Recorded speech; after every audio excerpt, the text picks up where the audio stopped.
Hi, everyone. This is Dr. Pollock. Have not had a chance to talk to you guys directly in a while, but I hope everyone is safe. I hope everyone is being responsible. I hope everyone's remained healthy and your families. In this video, I wanted to go through a little bit more of a discussion on how the class is going to be restructured going forward for the remaining approximately month of the class, the semester. I wanted to also wrap up a little bit on where we left off in the presidency discussion, which we were having prior to spring break. And then there's one assignment that we'll go over here toward the end of the video. So to begin, as you can see on the screen, I did want to start out just giving you more information about how the class is changing.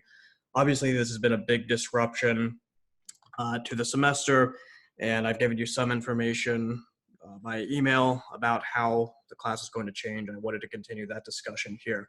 Overall, given what I'm going to say here and what I'll continue to say, my overall advice and request is just that you stay in touch with me and you let me know where your points of confusion or concern are, and I'll try to address them as best I can.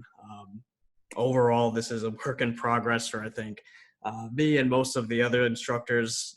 I've taught online before, and it's not too difficult to get set up, but it is difficult to get set up in the middle of a semester, right? It's something that requires more planning, more time than we've had to adjust at this point. And so I'm going to do the best that I can, but I do hope that you stay in touch with me and let me know any of your concerns and questions, comments, as I mentioned, as we go forward. To start out with here, you are listening to a pre-recorded video here, and this is going to be the primary means by which I'm going to be conveying the lecture material. Okay, so these are going to be pre-recorded lectures. The reason that I'm doing it this way as opposed to some other way is just that over the last week or so, I've gotten some feedback from students in this class and other classes of mine that they're concerned with their ability to attend a synchronous Zoom session at the standard, the prearranged, the existing class time. So in other words, people have had disruptions in their lives, obviously, and so many are concerned that they're able to be at a computer when they normally would for class, in other words. So I'm just going to do this, again, the lectures through pre-recorded videos, which I'll be posting here. You notice this one's on YouTube that you're watching, and so all of them will be posted to this playlist that's going to be linked to the Moodle site. And so it shouldn't be too difficult to access for any of you. You will be able to go through the lectures and listen and watch them at your own pace, at your own convenience. They are still mandatory though, and you'll need to be, as I post them, as I give you notice of them being posted, you'll want to follow up and watch them within a few days, because I'm going to be expecting that people, even if you aren't able to watch them at the same time you would if we were in class, that you are following along with the material here. Okay, so the lecture materials, you'll get these regular videos, which I'll be posting at least once a week, lecture videos to the YouTube playlist here. The primary means by which we're going to be doing direct interaction, I'm going to be holding virtual office hours via Zoom. Okay, so this is a downside of the pre-recorded lectures is obviously that I'm not going to have a chance to interact with you in the context of the lecture. And overall, this is one of the downsides of online teaching is that it's just whatever the venue, it's more difficult to interact as opposed to a face-to-face environment. And so the way that we're going to be interacting is through Zoom, the software, which hopefully you've had a chance to familiarize yourself with by now, either through the information I sent you on it or other classes. I'm going to be holding these office hours. I'm planning on having a set time and then appointments. So the set time here for this class would be Wednesdays during the normal class periods, so 10:15 a.m. Through 11:30 a.m. And I'll have a Zoom room set up. I'll post a link on Moodle for this to where, assuming the technology works as I'm anticipating it, you should be able to just click the link, drop in, and talk to me if you need to. These would not be mandatory for everyone. I would expect that as you go through the recorded lecture material, many of you will have questions, so many of you will want to avail yourself of additional commentary that I can give you on the material, or if there's just anything else you want to talk about, either with respect to the class, other things going on in politics or whatnot, I'm going to be here from 10:15 a.m. to 11:30 a.m. Fielding anything you want to talk about, just drop into the Zoom room. We'll see how this works out. Additionally, if you cannot make it to this specific time frame, I am also going to be very available for appointments. Like most of you, I am social distancing. I'm here in my house. I'm going to be around, so if you want to just shoot me an email, let me know a particular time you want to set up a Zoom meeting. I'd be happy to be flexible, and in general, I would imagine anytime during normal business hours would be fine for me. So if you have a specific time that you wanted to meet and discuss with me anything that's going on, feel free to let me know. So these will be the two primary means by which we're conducting the class here, at least in terms of substituting our in-class activities. So the lectures are going to be pre-recorded again. Our interaction is going to be via Zoom during either our standard Wednesday office hours that I'm scheduling here or by appointment. In terms of assignments, okay, so this is another thing that's going to be changing here. Unfortunately, we're not going to be able to do group assignments anymore, right? So this is something I've considered possibly thinking about setting up in an online format somehow. And it's one of those things that if we had more time to plan out and actually implement, we might be able to do so, but I don't think it's feasible at this point to get going into online group activities. So unfortunately, this is one part of the semester that's going to not be continuing. I think we were having some fruitful discussions in our in-class group activities. So that's one thing that's regrettably not going to continue. What we'll continue here is we'll have our tests. Or at least we'll have a test, which I'll talk about more in a second. We'll have a test. We'll have at least a couple of quizzes on Moodle, which when we get to that point, we'll talk more about them. And we'll have QQC still. I wanted to just point out a few notes on these items. First of all, as far as tests go, one thing that's changing here is that I'm going to combine our test 2 with our final. Okay, so in other words, we're not going to have another midterm. We are going to have a final exam that's going to be encompassing all of the material that we have covered since the last test, which we will cover in the remainder of the semester. Again, one of those things that isn't optimal, but in considering what our options lie, we are obviously past at this point where we would have already taken our test 2. And there's not really, I don't think we're going to cover enough material in the semester remaining to justify 2 different tests. And so I'm going to combine these together. And I'll say, first of all, that we'll have a lot more information about the final as we go. So this would just be, your test will happen, I'm planning on the same date as the final was originally scheduled. It will be online, barring any further advising, it will be online. And the format will be the same. It may be a little bit longer than test 1, at least in terms of the multiple choice section. But there will not be a second midterm. That's going to be rolled into the final. I'll talk a little bit more about this in a second when I get into grading, but this is the first, probably the most major change I wanted to mention as far as our assignment structure goes, is that we originally planned to have 3 different tests, 2 midterms and 1 final. We're just going to, we already have our test 1 in the bank. We're going to have 1 final afterwards. And that'll be, like I said, non-cumulative, everything since test 1 up to whatever we finish going forward in the semester today and forward. So that's one thing that's changing. Another thing that's changing is we're going to be having some quizzes on Moodle going forward. So obviously we won't have in-person quizzes, but we will have them on Moodle. And the tests, I think the final, when we get to it, that'll eventually probably be on Moodle as well, since we're limited to online formats. But I would say you could anticipate having at least 2 more quizzes, and this will be another thing I give you more information about when we get to the first one. I wouldn't say there will be a quiz this week, but probably the week after we'll start getting into some quizzes again. Finally, you can anticipate having QQCs. We've had several of these so far in the semester. This is one of those things that actually does lend itself fairly well to an online format, and so we're going to continue on with these. I think you guys, when you've read these articles I've assigned, you've had useful submissions. I think you've done thoughtful work on these so far, and so we're going to continue here with them. When we get to the discussion, the end of the discussion, in this video, I'll introduce an article that you're going to be responding to for this week. This is going to be due on Wednesday, and I'll talk a little bit more on this at the end of the video here. I'll be relaxing the due date, the specific time that these are due a little bit. So they were previously due 7 p.m. the day before the class we're going to talk about the article. I'll probably make that just midnight on whatever date it's due from now on. But I'll let you know more details here toward the end of the video.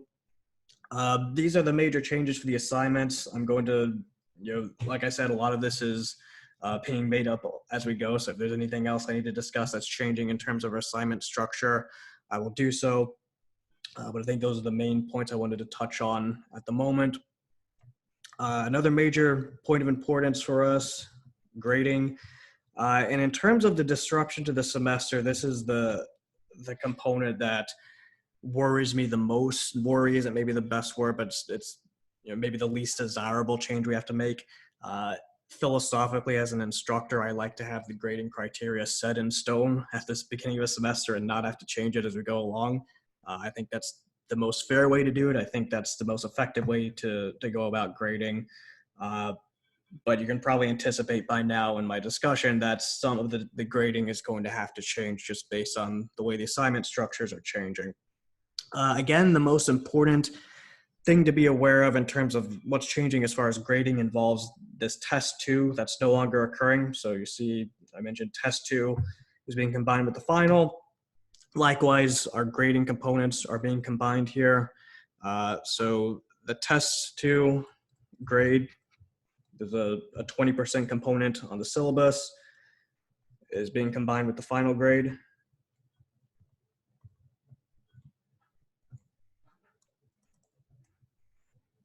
Okay, so needless to say, this is going to be, when we get to this point, a very sizable component of your final course average, right? So this is, if you recall back to the first test, I gave you a bunch of information on it. I gave you the review sheet, and that'll all happen. I just wanted to note here at the outset, though, as I'm discussing the changes of the class, this is one of the very major changes, that this test 2 component is no longer going to be, it's no longer going to exist, and so that proportion of the grade, the final grade, is going to go into the final exam as well. I would say here, I'm considering, and I'll discuss this more when it becomes relevant, I'm considering potentially, if you're in a scenario, let's imagine we get to the end of the semester, you've taken the final, and your test 1 grade was a lot better than the final. I'm considering maybe allowing you, instead of rolling the test 2 component into the final, maybe to roll some of that percentage into test 1, something like that, just since I'm trying to accommodate everyone's situation. I'm trying to do that to the best extent possible. So when we get to that point, I'll probably talk more about that potential option, but that's something that I'm thinking about, just because if you're somebody who did really well on test 1, you, for whatever reason, maybe don't do as well on the final as you want, you probably would think to yourself, well, why is the final so important now in terms of the grade component as opposed to this other test we already took? And that's something I'll consider as we go forward. Here, again, though, we're in the realm of things that I'll talk more about as they become relevant. So in terms of the specific grade components, that's the major change I wanted to talk about. The test 2 is not happening, so the test 2 grade component that's being rolled into the final. This is something that I wanted to mention and that I sent out in one of my previous emails, is at the university, and I think this is to the university's credit, this makes sense to me. It's for all classes offering students this satisfactory, unsatisfactory, or in other words, pass-fail option, right? And the way this would work, this is something you would want to talk, I think, if this becomes relevant for any of you, more with your advisors, since I'm not acting in an official advisory capacity. But the way this works is if you get a C- or more, anything above C-, you would have the option to just take a satisfactory, which would give you the credit for the course as it pertains to your major requirements, your other graduation requirements, and it would not affect your GPA otherwise, right? So if, the virtue of this here is that we've got these changes going on in the semester to the assignments, to the grading components, and if these aren't to your liking, I'm going to try to minimize that. But if after all the accommodations I can give you, if the grade changes still aren't to your liking, you have this option to just take the satisfactory, assuming you get the C minus average or above, and nothing's going to potentially negatively affect your GPA, right? So I think this is just a good backstop for everyone. So if you're somebody who's really concerned for whatever reason about things that I'm saying as far as the grading changes go, just be aware that this is an option, right? If it goes poorly for you, which I hope it doesn't, you still have this ability to just take the satisfactory, assuming you have the minimal floor of a C minus in the final average. Finally, likewise, the university has added, this is something else I sent you, this information, late drops. And this is something that I hope nobody has to do for this semester, for my class or any of their classes. But if you're somebody who is really disrupted by the current situation, if you either aren't able to fulfill the course requirements going forward, if you're somebody who for whatever reason doesn't succeed in them, this is an option that's available as well. And I hope we don't have to get to this point. I hope everyone, my plan is that everyone has the ability to succeed and obtain the grade they want in the class. But these two options here, given the disruption, I think they're good to have. I think they're good to be aware of just as we move forward in the semester. Not just this class, but every other class you might have. So I wanted to just take this little bit of time to mention them again. And in terms of what we're going to cover in the remainder of this semester, I'm going to get a sense here as we resume just what pace we're moving at. I'd envision we're going to do at least one chapter a week, and I would also envision that's probably about the max that we're going to cover. So for this video, we're going to wrap up this chapter on the presidency. This is, again, material that you would have had notes for going back prior to spring break. We started the discussion on this chapter. We didn't finish it, and so I'm going to do that here in a bit. Following that, the bureaucracy. This is a chapter I requested that you read for this week, so hopefully you guys, if you haven't already, attend to that. That'll be what we follow up the presidency with. We'll talk about the judiciary after that. Okay, so these would be the bare minimum of material I want to get through. This would be wrapping up these core components of government, these core branches that I wanted to, that the book focuses on a lot, and I wanted to focus a lot of time on. Some of the most important chapters we have here to talk about. And then following that, I think we'll also have time to get through our discussion on elections, campaigns, and voting. Okay, so we got about 4 weeks left in the semester. If I could get through this material here with you all going forward, I think that would be a success. We'll see how it goes, though, right? I mentioned a few seconds ago that we'll figure out the pace as we go along. I think this is a reasonable amount of material that we could anticipate getting through, but again, we'll see as we go. Okay, so I just covered a lot, I would say, in this discussion, and there's probably going to be more to talk about as we go along. I imagine many of you have questions or thoughts just based on what we've talked about so far. So again, please stay in touch with me, right? So this is probably not something I need to really put up here, but email remains paramount. I think it's pretty important for my classes anyway, even before the semester disruption. You're gonna have to pay pretty close attention to your email. To the extent that you do have questions or concerns, I would encourage you to air them before me, either through email or virtual office hours as soon as you can. As I mentioned, my overall philosophy for the remainder of the semester, I'm going to, there's material we need to get through in the class, but I am trying to be accommodating to the maximum extent so that everyone can succeed and still get the grade that they are able to earn, and that we can still have a productive ending as far as the content that we can cover. Right? So it's going to be a little bit of a challenge, but I think we can still have an effective end of the semester here, just given the plan that I've laid forward. Okay. So that's all I wanted to talk about as far as the course restructuring goes. That being said, let me transition now to a little bit of lecture material. So these notes, excuse me, I'm just taking a drink from my big cup. These notes you would recognize hopefully from prior to spring break. So this is the chapter on the presidency. We were talking, I think, for most of this discussion about the powers that the president has. There are a few other discussions that we had, but We're talking about things that the president can do. The president's the commander-in-chief, treaty authority, appointment of certain government officials, pardoning, various roles in the legislative process. And so one thing I wanted to revisit here in this discussion, or maybe just highlight, is the notion that many of these powers are shared with other branches of government, right? So primarily Congress, right? We talk about the commander-in-chief. This is part of this overall, war-making power that the country has, by which Congress has a say and the president has a say. Same with treaties, right? When the president negotiates a treaty, it has to go through the Senate and be confirmed with 2/3 support in order for it to actually be ratified and go into effect. When we talk about the legislative process, obviously this is primarily dealing with Congress and the president, to the extent that he or she is playing a role that's closely tied to what Congress is doing. And then finally, this appointment process.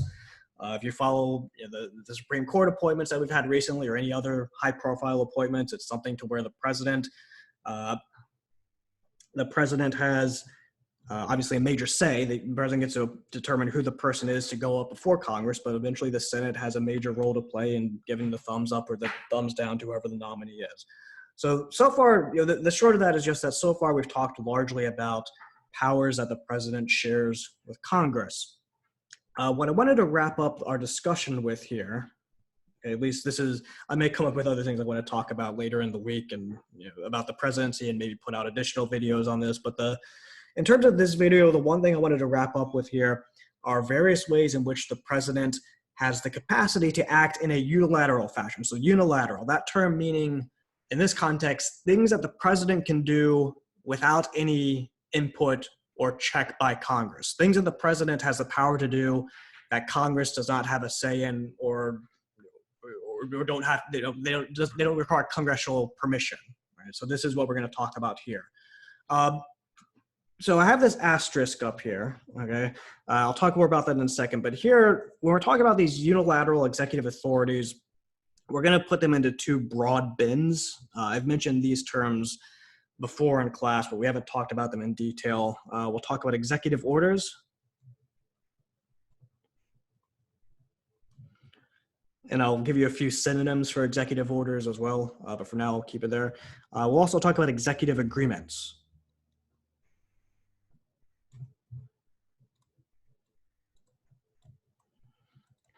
Right, and so I guess the first thing you want to note is that these are fairly similar sounding terms, and so you'll want to, whatever your process is, go through it to get them straight in your mind.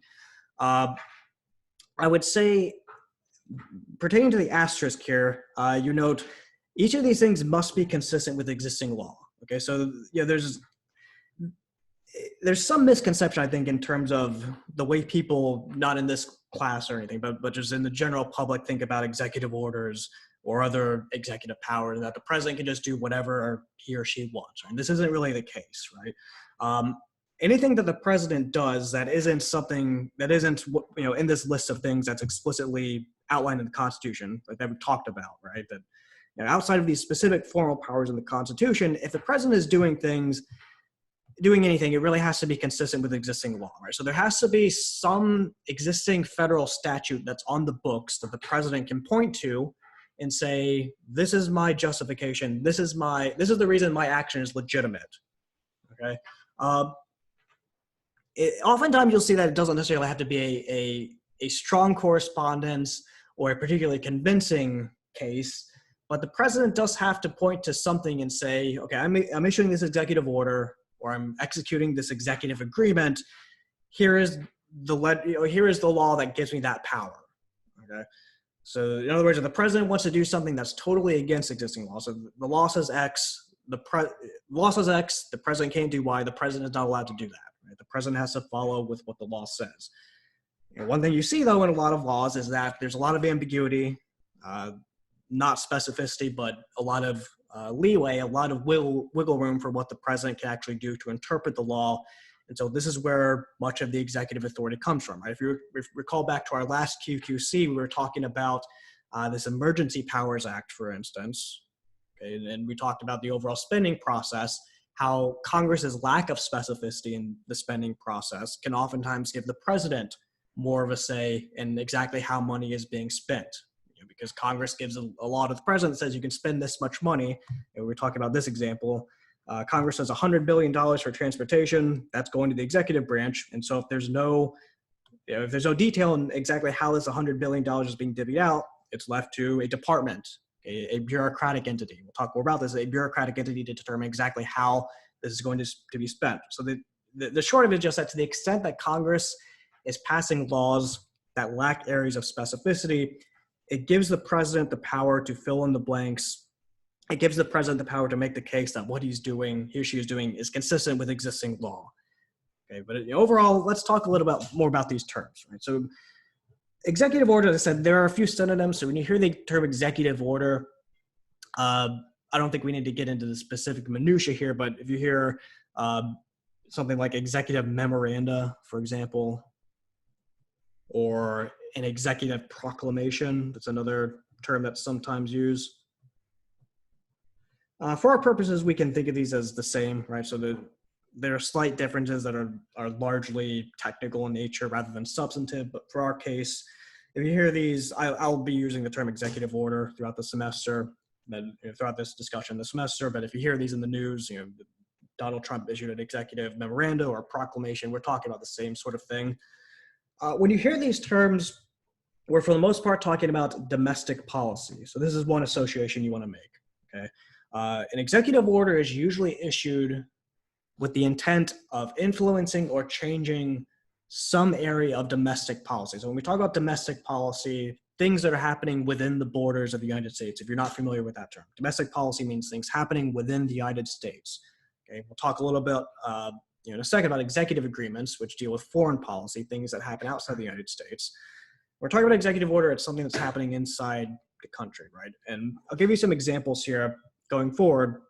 As a generality, though, an executive order is usually a set of instructions. That's usually what it is to some part of the executive branch, some department or some agency, on how they are to enforce some aspect of law.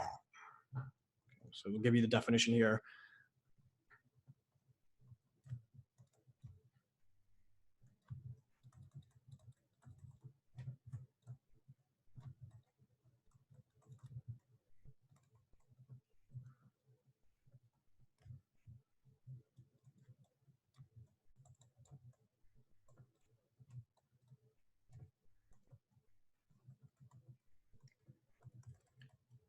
And so there are many executive orders that will be issued that we don't hear about. So some of them are very innocuous. Some of them aren't really controversial. Some of them are again more technical in nature. Just to highlight a few examples here of ones that maybe you have heard of, ones that are controversial. So for instance, the first example would be an Obama era executive action. DACA, or Deferred Action for Childhood Arrivals. This was an executive order issued by President Obama where the intent was basically not to deport illegal immigrants or unauthorized immigrants, whichever term you want to use, where they otherwise might have been subject to deportation, right? So, the president, the chief law enforcement officer, it's one of the president's roles. Obama issues this order saying, okay, policy-wise, I don't want to see these people who are brought over by, as an infant or a toddler or whatever their age was as a minor, where they had no say, they had no ability to make the choice themselves. They are brought over in an unauthorized fashion through no fault of their own. Let's maybe not deport these people, right? So this is something to where the president has some authority to either prioritize or deprioritize certain offenses.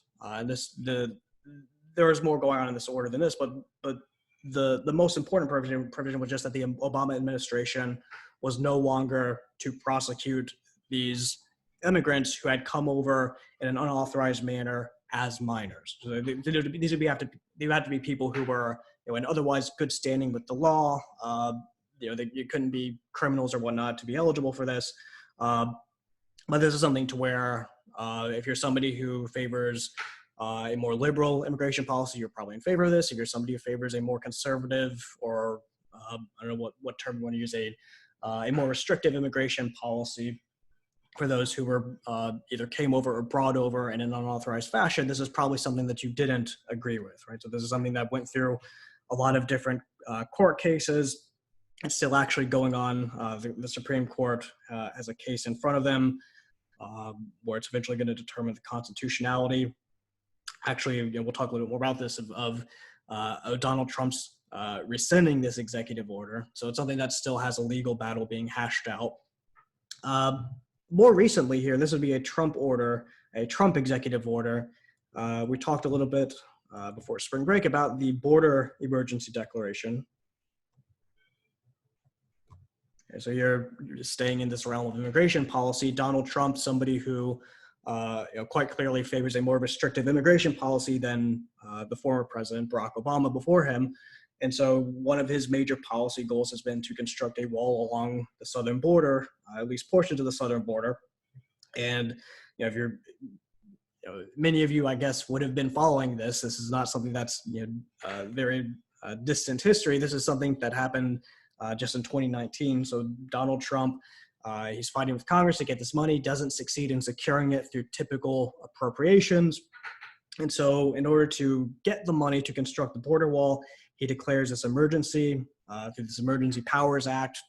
The Congress basically delegates the president this power to declare an emergency. So Donald Trump issues an executive order saying we have an emergency at the border that requires funding for the wall. And through this action begins the process and allows for the process to occur whereby money is taken from other parts of government, primarily various different Department of Defense expenditures, and put toward the border wall.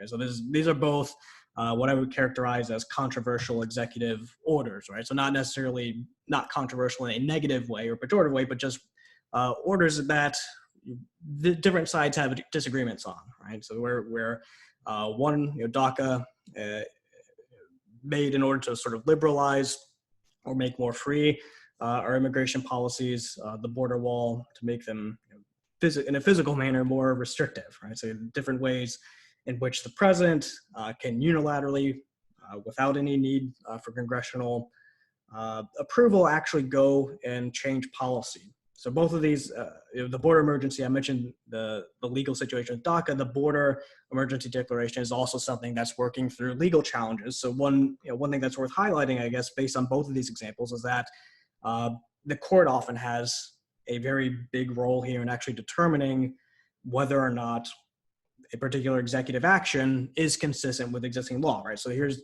we started out talking about this big caveat that executive orders have to be consistent with existing law. If we get into a situation in which the president declares a border emergency and there are people in the country who say that's not a valid use of executive authority, they can challenge it in court, and that's what's going on, right? So eventually, this will probably be something that the Supreme Court rules on. There have been lower court rulings and there have been temporary Supreme Court rulings at this point, but eventually the Supreme Court will have to rule, in all likelihood, whether or not this was a legitimate use of executive authority. Right? Okay, so far we've talked about executive orders / memoranda / proclamations pertaining to domestic policy, as I mentioned. When we get to this term down here, executive agreements, right, the second of the two that I put up here, you want to think, I should say, about foreign policy when you hear this term.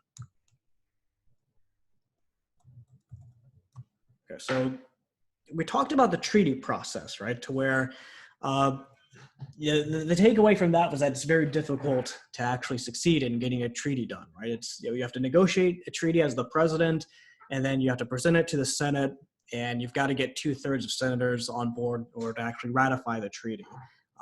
2/3 is a very high threshold, right? It's very difficult to get 2/3 of the Senate on board with anything. I guess we have a rare exception in terms of recent news with the COVID-19 relief package, 96-0 vote in that case. But on most things that are controversial, it's going to be very difficult to get a 2/3 threshold. And so treaties are very rare. It's very rare to see a treaty successfully ratified.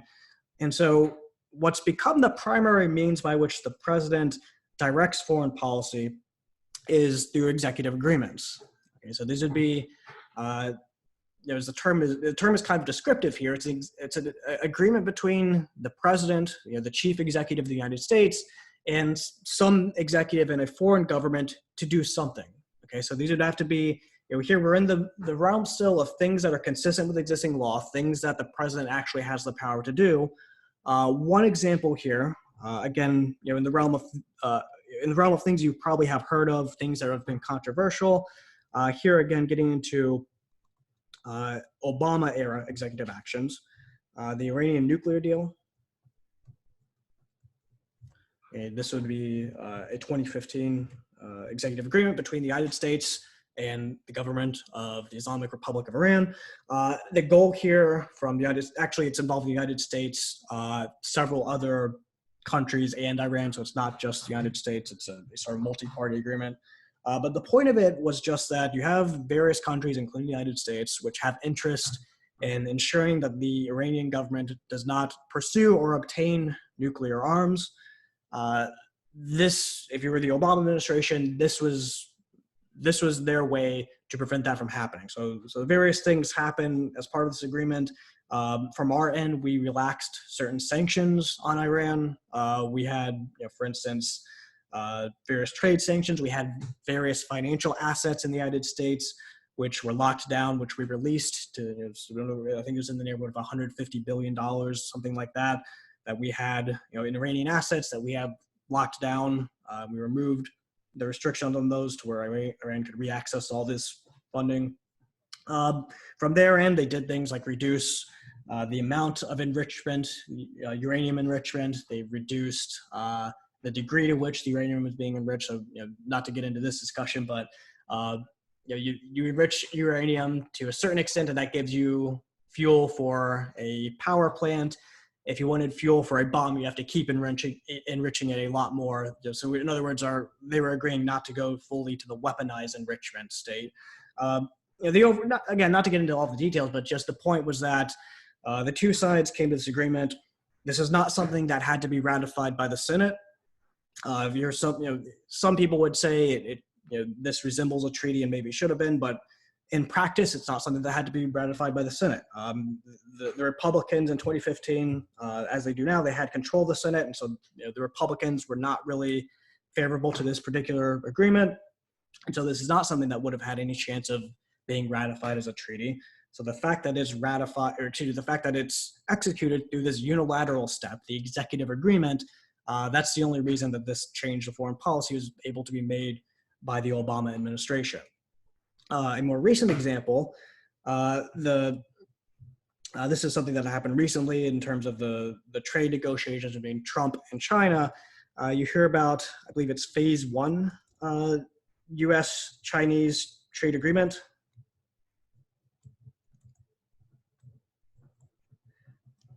To where we've got broader negotiations going on with China as far as potentially restructuring our trade arrangement, or trade orientation relative to China. This phase 1 agreement that the Trump administration arrived at with China was, I think, by both sides sort of just envisioned as a way to get some temporary relief to the trade war, so that we wouldn't keep ratcheting up tariffs and restrictions on each side. Rather, this phase 1 agreement, I think China agrees to buy a bunch of American goods. The United States agrees not to impose additional sanctions under the duration of this agreement. And so this is something to where the Trump administration was able to execute this without having to put it before Congress. Okay, so this, in this case, the Trump administration had all the authority it needed from existing laws that had been passed. Okay, this isn't to say that every trade agreement could go through this, right? So if you look at the more recent NAFTA replacement, the USMCA, United States, Mexico, Canada agreement, that is something that actually required changes to the law. So something like that, for example, could not be executed through an executive agreement. If you're coming to agreements that actually require changing the law, that would require congressional action. But this phase 1 agreement between China and the United States, that did not substantially change the law. And so it's not something that had to go through congressional approval process. Okay, so again, just to highlight the main difference here. Executive orders, you're thinking domestic policy, executive agreements, you're thinking foreign policy. While we're on this topic, one thing I think, just to use really current events to highlight these, there have been a couple of relevant executive orders pursuant to the ongoing COVID-19 outbreak. Okay, so these are, if you've been following, if you're like me and you just have been watching the news at home for the last several weeks with, in the background without much else, to do besides preparing classes and following the outbreak, you've probably followed many of these stories. So for example, Trump has issued an executive order to invoke what is known as the Defense Production Act. This would be an act to where if there is something that requires, in the context of some sort of major emergency or public threat, the president has the ability to compel companies to direct their production in a certain way. I think when this is passed, it was envisioned as, do we need to make tanks or guns, something like this in the context of war? The Trump administration has now used this in the context of producing ventilators, right? So apparently they had, they have companies that have been shifting from, for instance, car production to ventilator production. GM apparently was not doing that in a manner that the administration wanted, and so they invoked this act through an executive agreement. So it's an act that gives the president the power to compel them to do this. So the Trump administration issues the executive order, I said agreement. They issued an executive order to compel GM to start producing ventilators. So, this is something that the president has the power to do, given the DPA, issue an order to these companies. So this is an example of an executive order, domestic policy being implemented by the president.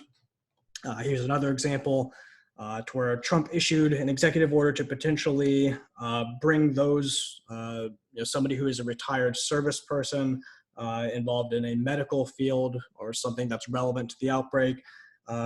There's been an additional executive order issued by Trump in order to potentially bring those people out of service and potentially help where they're needed.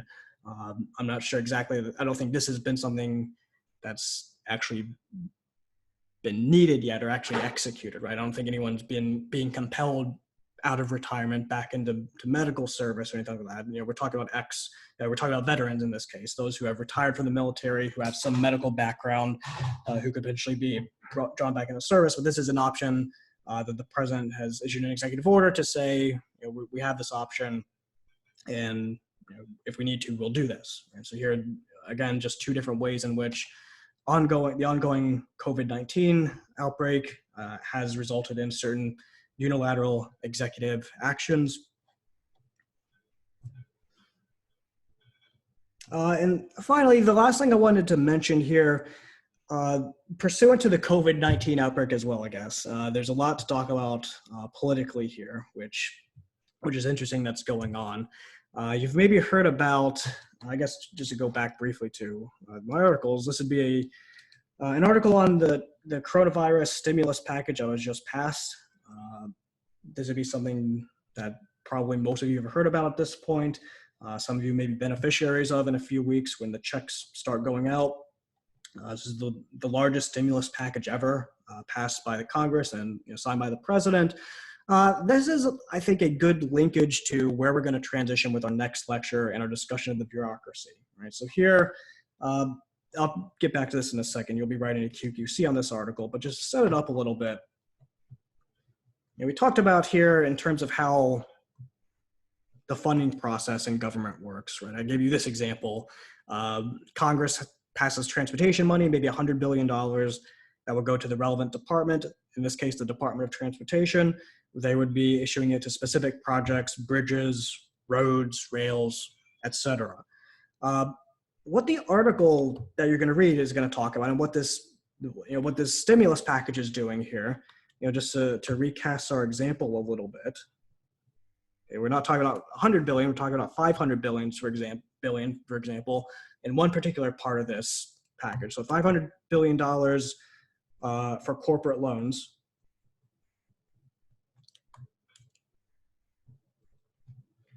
Okay, so the logic here behind this,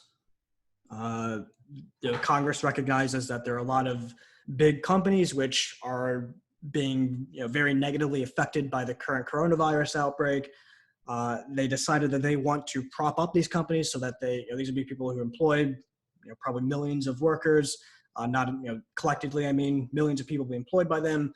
A lot of the economy being accounted for by these companies who are potentially eligible. And so Congress wants to put into place measures to where these companies can have financial backing and not have to fold up, not go out of business. Right? This is the basic logic here. So they have this $500 billion pot of money. If you're somebody who's been paying attention to the coverage here, the discussion, this was at various points in the debate over this bill, pejoratively referred to as a slush fund. We're not going to get into that discussion, whether it is or isn't, but you have this money. It's not as though Congress is passing the bill with language that says, okay, we're giving Boeing $2 billion, we're giving Walmart $5 billion, we're giving Ford $10 billion. So they don't have specific outlays for specific companies. Rather, what they're doing is saying the Department of the Treasury